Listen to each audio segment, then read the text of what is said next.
Hey, ladies and gentlemen, boys and girls, it's your boy, the Wrestling Classic. I'm here in my backyard. There's a creek back here that goes through the ocean, hence the noise. I just wanted to say before we get to the interview that it meant a lot for me to get MJF to be episode 100 for this show, and also just thank you to everybody that subscribed. The YouTube's been popping off finally after all these years. People that tuned into the interviews, whether it's through the TWC show feed on wherever you listen to podcasts or on the YouTube channel. Thank you guys so much. It was important for me to get MJF for number 100. I had a ton of questions for him, a plethora of questions listed out. He's such a busy guy with such a busy schedule. We only got to talk for like 20 minutes. I didn't get to ask everything I wanted to ask. I know there'll be a time down the road where maybe we'll get to sit down with each other in person or we'll do this again for longer. But it's a fun interview with Max has to talk shit the way only Max can. I'll say this about Max. His story is true, and I was someone that was able to inspire him to pursue professional wrestling really early on through my page and my posts. We connected way back in 2015. He's achieved so much success. He's become such, like, he'll tell you himself, he's had a Hall of Fame career already. And what he's done for me is he's given me legitimacy, and he's, like, I don't know if it's a real word, but he's given me validity. He's made the Wrestling Classic something more than it should be, and I ever thought it would be, by becoming who he became and still coming back and being like, nah, like, the Wrestling Classic was there since day one. So it means a lot to me. Max means a lot to me. I'm glad he was episode 100. Enjoy it. We'll do another one down the road. I'll ask more of the questions I think a lot of you might have been expecting me to ask, but I asked a lot of good shit. So check it out. Enjoy the episode. Thank you guys for rolling with me for 100 episodes. Check out the old episodes in the archive. A lot of the conversations are evergreen. Keep doing the thing.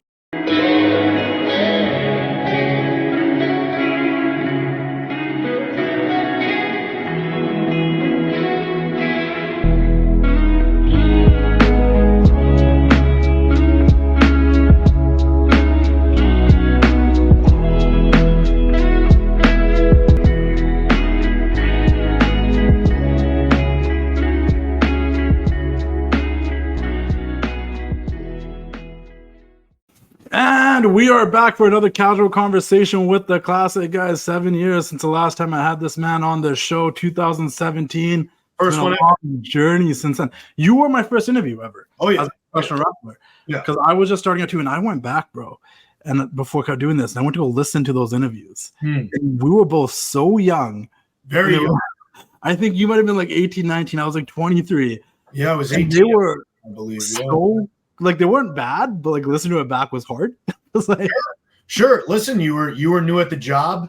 I was a natural, so it's not your fault. It's not 100%. You actually were, but like I like had the phone next to the mic and I was trying to record it that way. And yeah, the conversation was solid. You talked about like, you watching Undertaker and Foley, and that's what got you into professional wrestling. And the one part that popped me listening to it back was it just made me laugh. It was like at one point in the middle of nowhere, you're just like, you're like a big Divas wrestling fan, eh? Big time. Like, damn, I forgot about that stuff. But let's get into things, right? I'm glad to have you on the show. It's episode 100. I really wanted you to be the one that was on this episode. I think it was a long time coming. Yep. People have been asking for it. But let's talk about everything that's going on. First things first, you re-signed with AEW. What made you make that decision, and why was AEW the place for you to come back to? Money. Next question. Next question. All right. Yeah. I want to ask you posted a picture of you with a before and after. So maybe a shout out to your trainer. But what is your routine? How do you stay in such great shape? And what, you came back looking like the game in 2002, as it's been talked about already, but you look jacked. So what's the story behind that? Yeah, I Stairmaster 2 hours a day. I count my calories. I use this app called Macro Factor. It's fantastic. I work out like a fucking animal. I'm hitting PRs in the gym every single week. And I'm just pretty much the strongest man who's ever lived. And, it's interesting doing a podcast again because I don't do them, really. There was a period of my career where I did a lot of them. I don't do them anymore. If I'm being totally transparent, I think wrestling fans are very dumb. They don't deserve me. But if there's one person I'm willing to put up with, it is you, Justin. So that is why I'm here today. I really do appreciate that. I mean, we do go way back, so I appreciate your time. And when you got hurt, you were out with injuries. Prior to that, you wrote a really good thing that I think everyone should check if they haven't. It was that open letter on the Players Tribune website. Yeah. And you talked about being tired and being hurt and working through those injuries. What were those injuries, and how long do you think you were going to be out for? Oh, God. I didn't know. So in the Jay White match, I beat him on one leg, by the way. No big deal. I hit a elbow drop from the top rope to the floor. because I was trying to impress people that I thought cared about me. Later on, I found out they didn't. And my hip popped out of socket. And because I thought those people cared about me, I fought through it for, I think, another 20 minutes maybe. And then not longer after that, Jay White, who is a hell of a professional wrestler, I beat him, but that's neither here nor there. He's a hell of a professional wrestler. He hit me with a Uranagi off the top rope, and I landed directly on my left shoulder, and my labrum just snapped entirely in half. So the left part of my body was just thrashed. And then when I got to the back, I was just crying. Like, I've literally not cried like that in my entire life. I was just bawling my fucking eyes out because the adrenaline dump wore off. And it was the most pain I've ever been in my entire life. And then somebody tells me you need to do a press conference. And I go, oh, I love the wrestling fans. I'll do a press conference and I'll fight through these tears. And once again, wrestling fans showed me they don't care about me. They made memes about it. They thought it was funny. Hands down, the most pain I've ever been in. And yeah, nobody cared. So I was at that show, and I was even in the press conference, and you answered a question at one of those press conferences about something like that in terms of like the different flavors of wrestling. Yes. And, you know, people go out there and they try to kill themselves and do all those things to get a cheap pop. Yeah. Do you think you kind of fell into that a little bit last year? Where yeah, absolutely. I I keep trying to warn Will, but he doesn't listen, probably because he's foreign and stupid and from the worst country that's ever existed, the United Kingdom. But yeah, Will's fallen in the same trap I fell into, man. He's wrestling to impress. He's not wrestling to win. And I'll never wrestle like that ever again. The way I wrestle now is very defense-based. I'm looking for reversals. I'm looking to cut corners. I'm not looking for the hard way. I'm looking for the easy way out. I don't give a fuck. I'll say that proudly with a smile on my face. I have that killer instinct. That's something that Will Ospreay lacks, and that's why he lost against me, and I dominated him. People are saying it was the most dominating victory of all time. I didn't even sweat. It was the easiest match probably of my entire life. And honestly, you came back, and everyone was happy to see you. You came back, you returned. There was a big pop for all the fans. But then, like, for me personally, it wasn't until you started shit kicking Daniel Garcia that I was like, oh, he's actually back now. So welcome. Yeah. You know, Danny had it coming, to be honest. Yeah. I was always going to do that to him because I knew the fans loved him. And because of the way the fans treated me, I felt it was very necessary for me to break one of their toys, just like I just did with Will last week. And I'm going to continue to break every single toy that they love in this company until everybody thanks me for everything I've contributed to All Elite Wrestling. Yeah, let's talk about that, though, because like there was a void with you being gone, and then in your time away, you come back to a new landscape in AEW, and there's an Okada, there's a Mercedes, there's a Will Ospreay. It looked like they were trying to fill that void. There was all this talk about a big three, and then I showed up, and it was very obvious, fuck a big three, it's just big me, in the words of Kendrick. Although I feel Drake won that battle handedly. Yeah. But that's a different conversation for a different day. So All In's coming up. It's obviously last year you main evented All In with Adam Cole in Wembley Stadium in the UK. Yep. What do you right now, if it was up to you, like what is your vision for All In, and do you think it's a running it back with Will Ospreay? Do you want to beat him in his own home country? Why would I wrestle a guy I beat so handedly? That doesn't even make sense. I literally beat him in record time. I mean, whoosh. I don't even. Yeah, if somebody tries to pitch that to me, there's no reality that match is happening again. I beat him. I now have this title. I'm going to make this title mean more than any title that exists in all professional wrestling. And then once I'm done doing that, I intend on becoming a double champion. You've got Swerve versus Bryan Danielson. I've beaten Swerve on the independent circuit when I was only 18 years old. I beat Bryan Danielson in the greatest Iron Man match of all time. Either of them win, congratulations. You're winning to lose, and you're winning to lose against me. That's my title. Let's talk about that for a second, because you did beat Bryan Danielson, and you wrestled him for like 60 minutes plus. You just wrestled Will Ospreay for 59 minutes plus. I don't think it went that long. Which one? The Ospreay match. I don't think it went. The word on the internet is that was 59-58 exactly. Oh, that's fake news. I don't think that's accurate. I thought it was like 5 minutes and 58 seconds. Fair. I'll have to go back and watch it, but I'm pretty sure it was pretty fast. Maybe I was just enjoying it so much. I was like moving in slow motion for me. Like, wow. It's plausible. You know, that's the thing about me is I'm so entertaining that people want me to be on the show for hours, you know?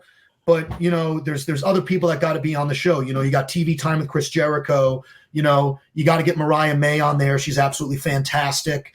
Don Callis, probably, I think we can all agree, is the most popular personality in all of professional wrestling right now.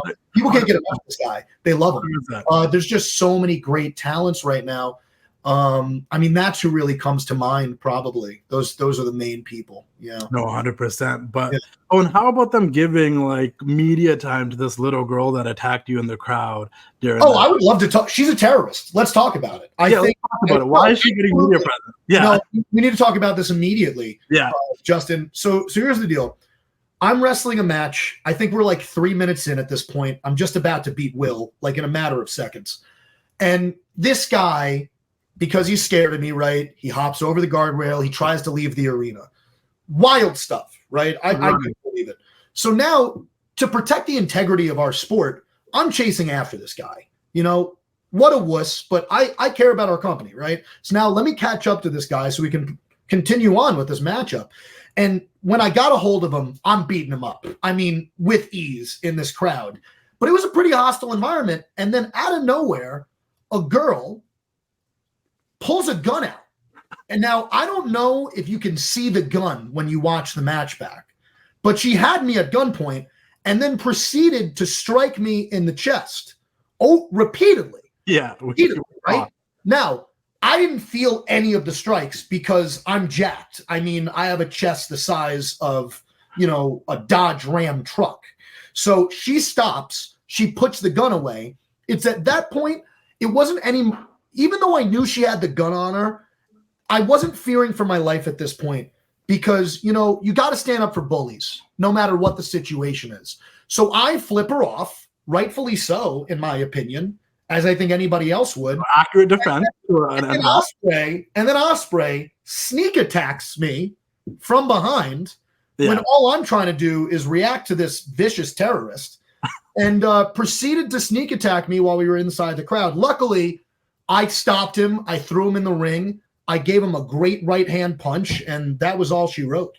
No, 100%. And the fact that she's on the news is kind of a disgrace. Like they're giving why would you give such a violent person a platform like that? 100%. It's horrible. It's absolutely horrible. Behind, little girls like that is a reminder of why abortion is necessary. I don't care what your political affiliations are. I think people should be able to abort for at least the first 1,000 months of, a pregnancy term. 100%. Yeah. Let me ask you about this. You're wrestling in Arena, Mexico, August 3rd. Someone that, is it your first time out there in Mexico? So I've wrestled in Mexico. I wrestled for the Crash and I wrestled for AAA. Okay. I love Lucha Libre. I remember not too long ago, I discussed that I would love for AEW to have a show in Aztec Stadium. But the reason I want to go there and the reason I love going there is because the competitors there are so weak. It's a very easy payday and the food's delicious. So I'm really excited to head back down south. I mean, this is probably a rhetorical question, but you obviously prefer going to Mexico than Japan. Oh my God. They both suck for different reasons, right? So I've never been to Japan. If I do go to Japan, it's going to be because my boss is going to force me to do that indie show on January 5th. I think they're calling it something Dynasty. I can't remember the name. There was this little, chubby kid. I think his name's Gabe. Is it Gabe Todd? Gabe Kidd. Gabe Kidd. That's the one. That's the one. Yeah. Sorry. And, he was talking smack, so who knows? Maybe that'll go down at some point. 100%. I'm going to throw a couple of names at you. This does not mean to be offensive, but I just want to know where we're at with these people because they're people that we cross paths with, but we don't know what's going on. First off, Adam Cole. What's the deal with Adam Cole? Are you done with him? I mean, isn't he dead? Didn't I kill him? I think so. One nut shot and he was gone. I broke his nuts and then I broke his spine. I mean, it was pretty straightforward. He's never coming back to wrestling. And I think we can all agree, bad guy. Not a nice guy. So. Yeah, really messed with your head. Really number one gaslighter. If anyone is upset with the way I'm acting, call Cole because it is not on me. Okay? It is not on me. One of your first title defenses when you won the World Championship was against Ricky Starks, and people were really into that rivalry. You guys haven't crossed paths since. What is the situation? Would you like to wrestle Ricky Starks again? I'll wrestle Ricky Starks any day of the week. I think he's one of the most underrated talents probably ever. Like, he's a fucking phenom. I say that with a wink and a nod because he's the biggest Undertaker mark in the world. And let's be honest, again, that was a situation where he tried to go toe-to-toe with me on the microphone. I ate him up, I chewed him up, I spit him out. I mean, it was pretty embarrassing. And then I wrestled him. I think I beat him in 30 seconds, but like I'd be willing to give the kid another shot because again, underrated talent. And I think he's great. I think he's great. He was there when they screwed you, but we haven't really seen him since. He's the only guy that really beat you in a surprising fashion, and that's Wardlow. I don't remember him beating me. I don't recall that at all. When did that happen? Well, fair enough. But anything with Wardlow, or how's that relationship? I mean, if you could jog my memory, I don't even remember us. Have we interacted? You're talking about the big scary Jack guy? Yeah, the big scary Jack guy. Like Will Hobbs? Are you talking about Will Hobbs? Will Hobbs. Big scary Jack, Caucasian dude, kind of ponytail at one point. Okay, so he's white. That's on bombs. I think he did one off a ladder one time. Jeff Hardy. Okay, so I never wrestled Jeff Hardy. Fair enough. Never wrestled. No. I'm going to throw some other names at you, and I want to keep this positive. Just one thing you learn from all these people. Sure. You got to wrestle a lot of big names, and I know I was going back. I knew you coming into this business and people you grew up watching, so I know this was cool for you. But just one quick positive answer sentence for each person. Cody Rhodes. Mentor. Chris Jericho. Oof. One of my toughest rivals. Moxley. Now I feel bad. I just said one of my toughest rivals. I'll put it this way. No one I've ever stepped foot in the ring with, and I've stepped foot in the ring with some of the toughest sons of bitches, like walking God's green earth. John Moxley is, frankly, the hardest hitting individual I've ever been in the ring with. Every time he hit me, my balls went in my stomach. Fair enough. The Young Bucks. Young Bucks. Game changers. FTR. Best tag team in the world. Kenny Omega. Was the best wrestler in the world, and then I beat him. I would love to do a rematch, though. Just because a personal favorite food of mine of yours, CM Punk. Yeah, I think I would use the word mentor through hate. So I was mentored by probably two of the most intelligent guys in the business. One was through love and one was through hate. Fair enough. It's Bryan Danielson. Oh, God. Oh, my God. Genius. Wrestling genius.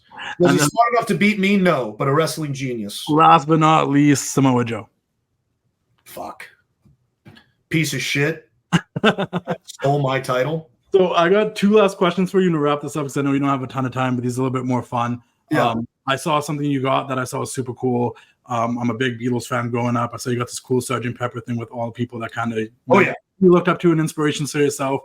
I asked this to Jericho. I asked this to Brett. I'm going to add you to the list. Off the top of your head, top 5 favorite Beatles songs. Top 5 favorite Beatles songs. Oh, God. It's hard. Everybody has a tough time with it, but like just not off the top of your head because you'll let it be Yesterday. Oh, shit. Let it be Yesterday. You know what? Because my answer is going to be different every single fucking time. Same for the most part. Rocky Raccoon. I just fucking love that song. I know it's silly, but I really do. Oh, man. My Life. Helter Skelter. Fair enough. I'm surprised you didn't say Maxwell Silver Hammer. You know what? I loved that song growing up as a kid, and I'd sing along with it. And then as I got older, I understood it was about a homicidal maniac. And I was like, is that what the parents named me after this guy? So, which wouldn't be shocking. They're horrible people. But yeah, I'd say that's my top 5, at least in my rotation right now. It changes all the time. Like I would say Strawberry Fields on another day. Everyone has a tough time with the question, but I'm like, just think of the top 5. For me, it was like Day in the Life, Strawberry Fields, Blackbird, Hey Jude. Yeah. And the 5th one probably changes regardless. But let's wrap this up, but with one last question. You do something really well that a lot of people don't always do in this business. 2 things you do really well. One thing that we've always had in common, even listening to our old episodes, is that we both really value the idea of characters and storylines and people connecting with the person rather than just connecting with the moves and the flips and all that stuff. But if you care about the person, you care about the match, and you can get a pop from a body slam, you once said, and it's true. right? Body slam, suicide dive, kangaroo kick, double clothesline. And one of the things you did really well in your time is by letting people connect with you, by letting them in with your backstory. So a lot of people really got to know who you are, whether it's the learning disabilities, whether it was how you broke into the business, the football stuff. I believe I brought you up in one of my most famous promos. And I appreciate that. Thank you. That was a surprise to me. I knew kind of something was coming. I didn't know it was that. It was just happening exactly where I'm sitting right now when I saw it. So I do appreciate that. But you use your real actual life backstory so much to portray who you are on TV, even with stuff like the Dinner Debonair, where if anyone knows and seen old videos of you in your younger days singing and stuff like that, they know that's part of you as well. So to wrap all that up with one question is, at this particular time, you're still young as fuck, but like, do you feel like you've made your younger self proud up to this point? I've had a Hall of Fame career and I'm only 28, so I'd say yes. There you go. That was a really long-winded build-up to a short answer, but I'm here for it. Thank you so much for your time. I appreciated it. There's no one else I'd want for episode 100 of this show, man. I've had Stone Cold Steve Austin, Bret Hart, Chris Jericho, Ric Flair, all these people on the show, but I haven't had MJF. Well, yeah, they all pale in comparison. If we're 100%. There is the past, kind of. You're now. Yeah. Past, present, future professional wrestling. Maxwell Jacob Friedman. Thank me later. You know, appreciate your time. All right. It's time to say goodnight. We sincerely appreciate your patronage and hope we've succeeded in bringing you an enjoyable evening of entertainment. Please drive home carefully and come back again soon. Good night.